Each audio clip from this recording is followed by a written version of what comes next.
Hello and welcome to the video. It is a horrifically rainy day outside, it's windy, it's really wet, and there's not much point in going out and doing some grand adventure because I'm just going to get sodden through. So what I thought is I'd come indoors and give a review on my DSLR. This is the Nikon D7200. I've had this camera for 3 months now. It's my first ever DSLR, and I'm going to give you a few reasons why I love it and why this camera is perfect for someone wanting to get into photography and sort of advance those skills, but equally just for anyone looking for a backup DSLR because it is such a good camera.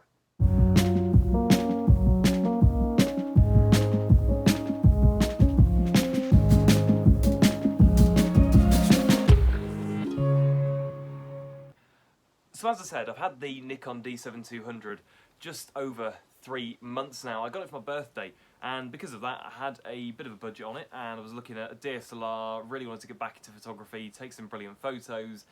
Budget around about £700 all in for the camera body, the lens, obviously a case, things like that.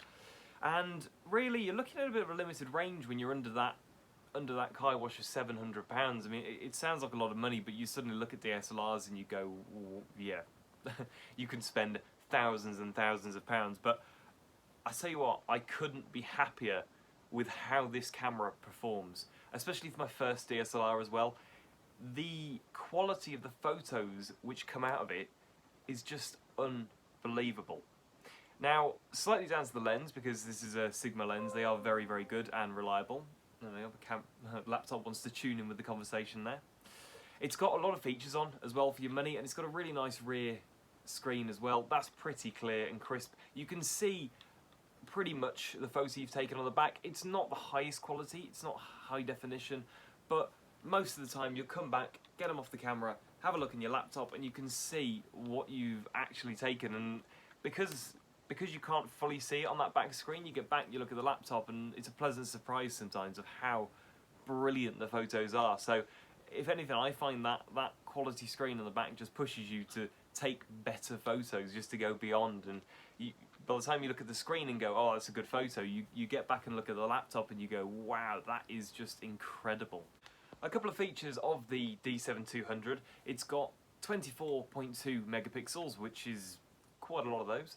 It's also got dual SD card slots as well, so you could put 2 SD cards here at a time. If you're shooting for long periods of time, if you're filming something for instance, then you can have those 2 SD cards in, and it saves from buying more expensive, higher storage SD cards. So for instance, you know, if you looked at just putting 232 gigs in here, that might suit you better than having 164, and you also split it across 2 SD cards as well, so if you did lose an SD card, you've still got one of footage or photos, etc. So it's a bit of a safety thing, could be a cost saving item, just depends how you see it, but I quite like having them. Personally, I shoot with 1 SD card, but it's nice to know that I could put the other one in. The other thing about the D7200, which I found out a couple of days ago, which I was over the moon to find out, is it's actually weatherproof, which is interesting. That basically means you could be out in the rain on a day like today, or you could be out on the beach where there's a bit of sand, a bit of grit, and chances are your camera would probably be alright. The reason I say that is because there's a bit of skepticism in the DSLR world about how good weatherproofing is in DSLRs and whether it's even a useful feature. I watched one video in particular where a bloke was going on and he was saying that the most cameras he sees in his shop are the ones that are weatherproof, but I think that's probably because people push them further than they should go. I think for me, when I hear something's weatherproof, I just think it's nice to know that if it did start to rain, or if there was a bit of sand on the camera, it would be alright and I wouldn't have to panic. The reason I say that is I've had tough cameras over the years. I've got my Olympus just over here. Now that is a fully sealed digital camera. You could throw that around, chuck it around, have it in the water, trust it. You've only got to look at the difference between the two of those to know that is fully waterproof, fully rugged, drop resistant. It doesn't matter what you do with that, that's not going to break. Whereas the amount of glass, sensors, processors, the amount of money in this thing, is it really worth pushing it? It might be weatherproof, maybe.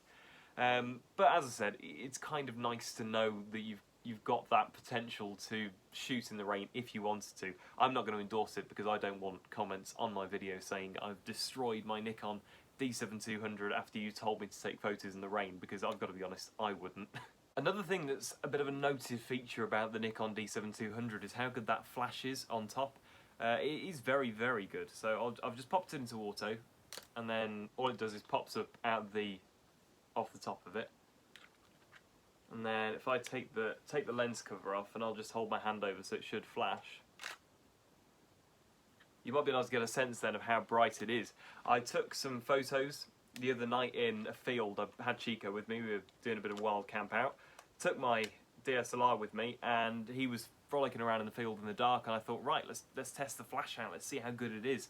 And it does such a good job at lighting up pretty much the entire field. It was as if someone had just got a massive spotlight and just shone it on where I was taking my photo. There were also some bats in a nearby tree, and they were flying around, and I thought, wow, it'd be brilliant to try and get a photo of those. Sadly, I didn't quite capture that because I'm not the wildlife photographer that other people are, but I held it up, basically went straight up into the tree, and the whole tree just lit up. I might have the photos, I'll try and add them onto the end of this video if I can find them on my camera, but I've got that many photos on here because I'm a bit disorganised with my SD cards, so we'll have a look. But I think it just proves the point that I kind of want to make with the D7200, is that it's just a very good camera. Nikon have put a lot of very good features into this, and I had a choice between the D7200 and the D7500, the newer one, and reviews came back that the D7500, although it was a good camera, it just wasn't quite as good as the D7200, and I think that can happen sometimes with cameras. Technology is companies try and push too far, or they take some features away and replace them with others. I mean, one instance is nothing to do with this camera, but the new GoPros that have come out, for instance, I've got a GoPro Hero 7 Black, very, very good camera. Hero 8 comes out and you think, oh, maybe I'll upgrade to that, and the Hero 8 just isn't quite as good, and it's a very similar case with the D7500. Brilliant camera, don't get me wrong, it's newer, better screens, slightly better quality, etc. But the D7200 has just got that many good features on it that really there's no need to go to that higher level, and I think you'd be disappointed if you were to go with the D7500. If you've got the money, maybe it's worth the upgrade. As I said, I've only heard reviews of what they're like, so I can't speak verbatim. But for less than £1,000, I mean less than £700 all in, you really couldn't be looking at a better camera. The D7200 is brilliant for beginners, it's brilliant as a backup camera. I love it. I'm not an expert, and I think I've made that clear throughout the video, but I just wanted to share my opinion on what this camera was like from someone who's never had a DSLR before, and I've got to be honest, I couldn't have chose better. Thank you for watching the video today. I hope you've enjoyed it. It's been nice to give my opinion on this camera because I've been wanting to tell someone about it since I got it, because I do love it. But if you don't know cameras that much, then it's a bit difficult to explain. As I said, I've had cameras over the years. I've got GoPro Hero Black 7, my Olympus TG4. Again, brilliant little epic adventure camera, but it's nice to have that upgrade to something like this. So if you're looking for that, then honestly, D7200 all the way. It is just incredible. If you've made it this far through the video, then also please subscribe, because otherwise there's not much point in me being here. And also give it a thumbs up or thumbs down, because you might not have enjoyed it as much as I enjoyed filming it. I'll see you next time.